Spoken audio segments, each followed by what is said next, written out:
Mecanismo de defesa e adaptação. O que caracteriza a vida psíquica do homem é justamente a luta encarniçada que trava, às vezes com sucesso, contra sua submissão aos comportamentos instintivos. Christophe Dejour. Na introdução do capítulo anterior, nos referimos, embora de passagem, ao papel da civilização como elemento nocivo à felicidade humana. O fato de viver em sociedade nos impõe uma série de normas, proibições e regulamentos que quase sempre contrariam nossos mais fortes desejos e impulsos, ainda que inconscientes. Como muito bem lembra Jablonski, para viver em sociedade é preciso respeitar leis, mas, se pudéssemos, não as respeitaríamos. Os 10 mandamentos só existiram porque existem, notem o tempo do verbo, os 10 desejos. Nunca foi necessário um 11º mandamento exortando não lamber o chão, porque os homens não querem fazê-lo. No capítulo 1, já fazíamos referência ao permanente conflito entre os impulsos do instinto, representado pelo ID, e sua contenção pelo ego, em face da necessidade imperiosa de nos comportarmos de acordo com a realidade que nos cerca, e não como queremos. Acresce-se ainda o não menos importante papel do superego como sensor das ações do ego e terceiro vértice do triângulo de forças que se embatem. A existência desse conflito, mesmo que dele não tenhamos consciência, é motivo de muito sofrimento, que, se não for adequadamente resolvido, certamente resultará em um estado de desequilíbrio do organismo a que chamamos doença. O ideal seríamos que pudéssemos modificar a realidade com que nos deparamos de tal forma que lográssemos satisfazer, ao mesmo tempo, o ID, o ego e o superego. A realidade, como regra geral, não pode, contudo, ser modificada. O máximo que podemos fazer é adaptar-nos a ela. Esse processo de adaptação, no entanto, não ocorre impunemente e não de fácil execução.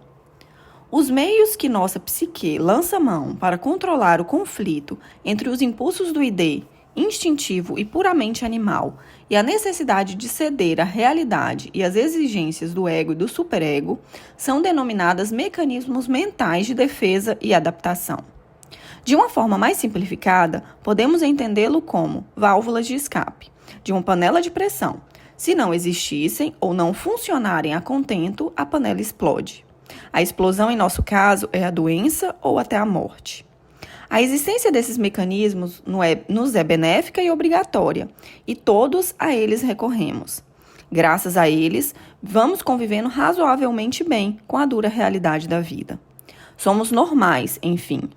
Os problemas e as doenças, sejam elas ditas mentais ou físicas, distinção discutível, conforme veremos adiante, passam a ocorrer em alguma ou todas dessas 3 situações: ineficácia ou inadequação dos mecanismos de defesa utilizado para apaziguar o conflito, uso exagerado em frequência e intensidade desses mecanismos, mesmo que adequados, e, por fim, uso de mecanismos nocivos em si mesmos, independentemente da intensidade ou da sequência com que sejam utilizados. Antes de discutirmos os mecanismos e a forma como podem ser causas de doenças, parece interessante conversarmos um pouco sobre os instintos cuja não satisfação lhe dá origem. Instintos e pulsões. Podemos definir instinto como uma disposição para fazer determinada coisa ou agirmos de uma dada maneira sem ter recebido para isso treinamento, ensinamento, experiência ou aprendizado prévio, ainda que por pura imitação. São, pois, padrões de comportamento inatos, isso é, as pessoas ou animais já nascem com eles, os quais estão contidos no código genético da espécie, e não apenas de um dado indivíduo. Sendo assim, um determinado instinto deve, obrigatoriamente, ser encontrado em pelo menos um sexo de todos os membros de uma dada espécie. Os instintos são desencadeados ou ativados pela percepção de determinados objetos ou estímulos, e o seu controle é interno e profundo. Sendo assim, uma vez posta em movimento, a atividade designada por instinto não dependerá de estímulos superficiais e mostrará tendência a persistir até a satisfação do movimento que lhe deu origem. Em sua forma pura, os instintos não são observados na espécie humana. Mas o fato de não serem observados em sua forma pura não quer dizer que não existam. Na realidade, existem, mas apresentam-se mascarados ou, diríamos melhor, maquiados pela aprendizagem, pela experiência e, sobretudo, pela influência da cultura e da civilização. Uma boa oportunidade de observar a ação dos instintos entre os seres humanos numa forma mais próxima de sua pureza original é por ocasião de uma catástrofe. Aí, como regra, caem as máscaras, dissolvem-se a maquiagem e exterioriza-se grande parte do animal que no fundo somos. O comportamento instintivo pode ser observado com maior nitidez entre os animais, particularmente os mais primitivos. Um inseto, por exemplo, acredita ser puro instinto. Conclui-se daí, a meu ver corretamente, que, quanto mais civilizado for um ser humano, menos instintivo será o seu comportamento e maior a carga repressiva na cultura atuando sobre ele. Ao estabelecer uma relação direta entre grau de civilização e repressão, não estamos necessariamente afirmando que o homem civilizado seja menos sadio ou mais infeliz que o não civilizado. Sem dúvidas, porém, seus mecanismos mentais serão mais complexos, e mais complexo certamente será o seu esforço de adaptação. O selvagem, na verdade, ainda está mais às voltas com a necessidade de adaptação à própria natureza e de a ela sobreviver e, provavelmente, menos preocupado em defender-se dos outros homens e em adaptar-se às regras por ele criadas. Tanto o homem civilizado quanto o não civilizado, entretanto, compartilham certos instintos primários que, por sofrerem influência em maior ou menor grau da cultura e da aprendizagem, seriam mais apropriadamente denominados impulsos ou pulsões. Um impulso ou pulsão pode ser definido como uma necessidade de agir decorrente de um estado de desequilíbrio do organismo, seja ele derivado de dentro ou de fora desse organismo. A atividade exigida pelo impulso visa restabelecer o equilíbrio. São os seguintes impulsos primários: fome e busca de alimento, sede e busca de água, manutenção da temperatura do corpo, funções eliminadoras de micção e defecação, repouso após esforço prolongado, atividade após repouso prolongado, atividades sexuais e parentais. São, portanto, impulsos de autoconservação.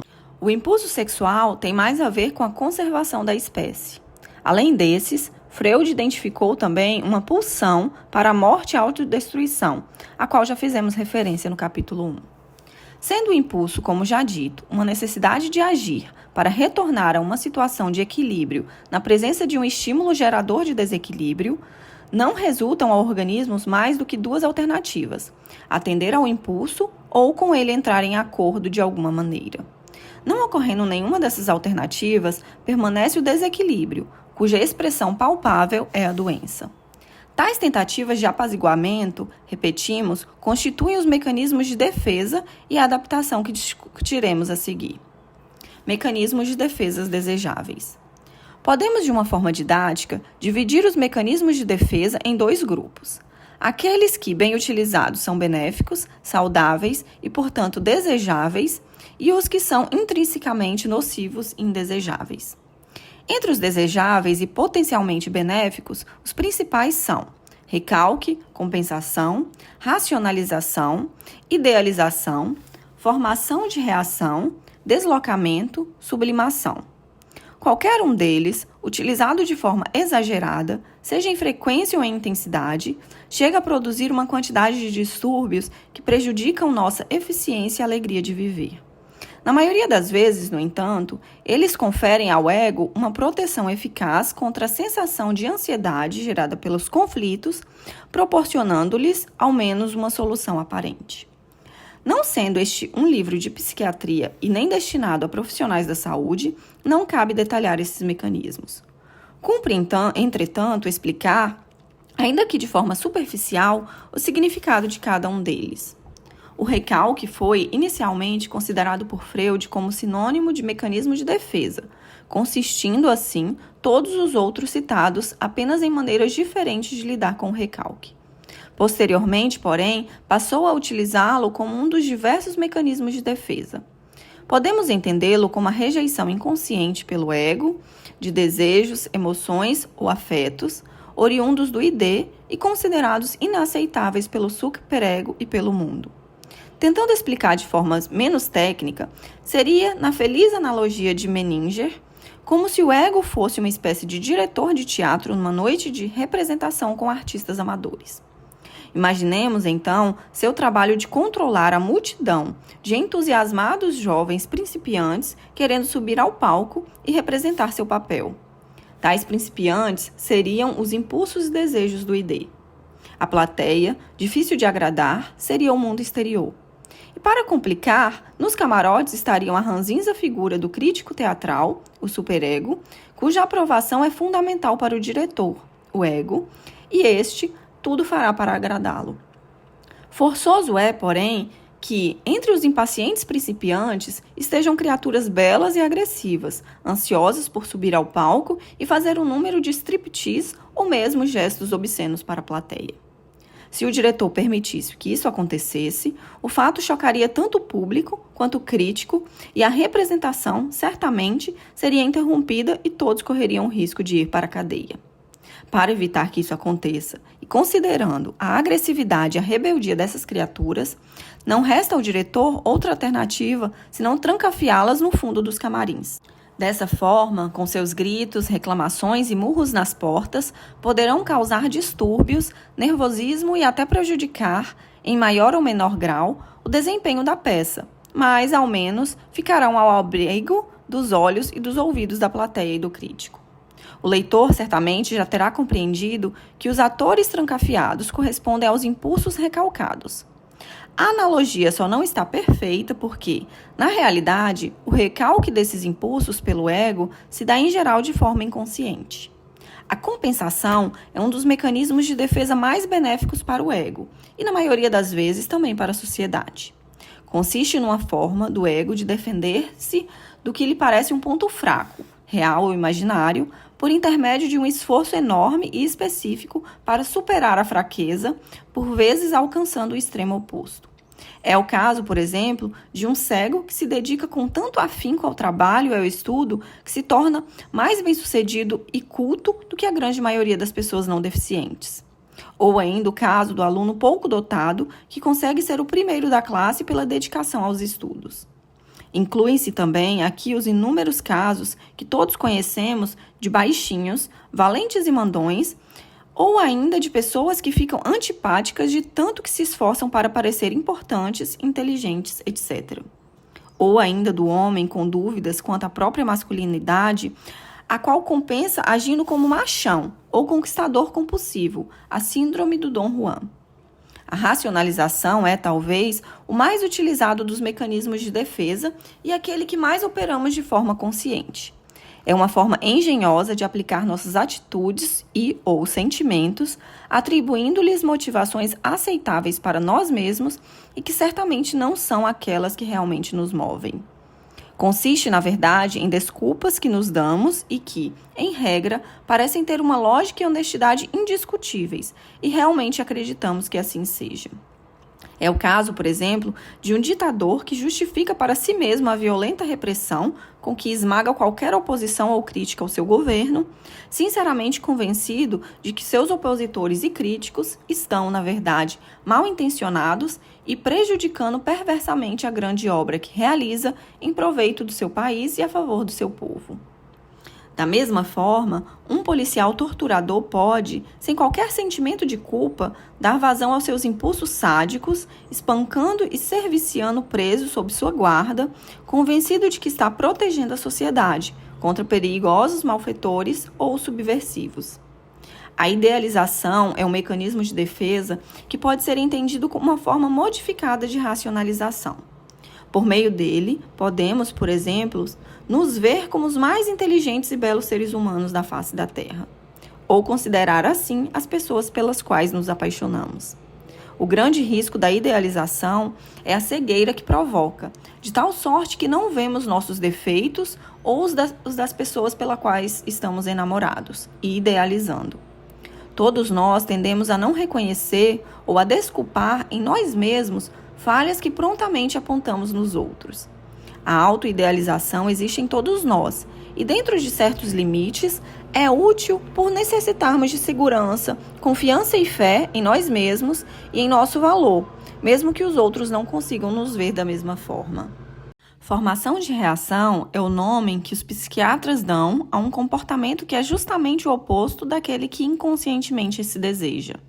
Partir para o outro extremo é, por mais paradoxal que possa parecer, a única forma do ego de se livrar da ansiedade gerada pelo não atendimento dos impulsos inconscientes. Esse mecanismo de defesa é também chamado de supercompensação. Percebam a semelhança com a compensação, a qual fizemos referência há pouco, ou de reversão, sempre com o mesmo sentido, isto é, da assunção de um comportamento extremado e contrário ao impulso que lhe deu origem.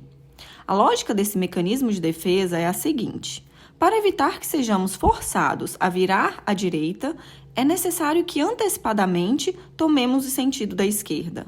Assim, se tivermos um desejo inconsciente, profundo, porém inaceitável pelo superego ou pela realidade, formamos uma reação contra ele, procedendo de forma extremamente contrária. Dessa maneira, uma crueldade violenta, inconscientemente recalcada, pode ser compensada por ter uma ternura e uma compaixão exagerada, ou uma hostilidade reprimida por submissão ou humildade extremas. Percebam que um aspecto marcante desse mecanismo de defesa é ser extremado. Por sua própria natureza, o resultado é, para a pessoa, um comportamento compulsível, porém socialmente útil e valorizado.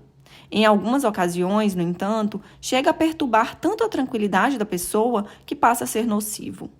Substituição, também chamado de deslocamento, é um mecanismo pelo qual as emoções, boas ou más, voltadas para uma dada pessoa ou ideia, são deslocadas para ou substituídas por outra ideia ou pessoa. Quando os sentimentos deslocados são positivos, de amor, o mecanismo é bom. Quando negativo, de ódio, o mecanismo é mau. Exemplo clássico de substituição ou deslocamento é o daquele homem que, tendo enfrentado aborrecimentos no trabalho e não tendo podido descarregar a raiva ou a irritação sobre quem provocou o aborrecimento, o faz sobre a esposa e ou filhos quando chega em casa. Sempre que alguns acontecimentos insignificantes nos enraivecem e irritam de forma totalmente desproporcional, provavelmente estamos deslocando sobre esse protesto raiva e irritação causadas por outra razão. Da mesma forma, é recomendável que, sempre que nos apanharmos em flagrante excessivamente irritados com alguma pessoa ou censurando-a de forma exagerada, paremos para pensar se não estamos descarregando sobre ela desabores provocados por outrem. Uma outra forma possível de substituição, porém, como regra de grande valor social, é a sublimação. Essa consiste na transformação de impulsos inaceitáveis ou não realizáveis em atitudes e ações que não somente sejam aceitas, como também, em geral, sejam úteis para nós mesmos e para os que nos cercam. Para Menninger, é um método que usamos o tempo todo para viver e gostar de viver. Dessa forma, impulsos competitivos, destrutivos e até homicidas são sublimados por meio da prática de esportes agressivos, como boxe, touradas, luta livres, etc. A capacidade de sublimar é requisito essencial para a felicidade, o bem-estar e o gostar da vida. Existe, tudo leva a crer, uma relação de proporcionalidade direta entre essa capacidade e o grau de saúde mental, e o segundo acredito também corporal de uma pessoa. Os psiquiatras acreditam que a generosidade e o amor pelos outros são sublimações de impulsos que, em sua origem, são puramente eróticos. Da mesma forma, impulsos agressivos são sublimados em atividades construtivas, entre elas a criação artística. A sublimação é também uma forma de obter satisfação das diversas atividades a que nos dedicamos, sejam de lazer ou de trabalho.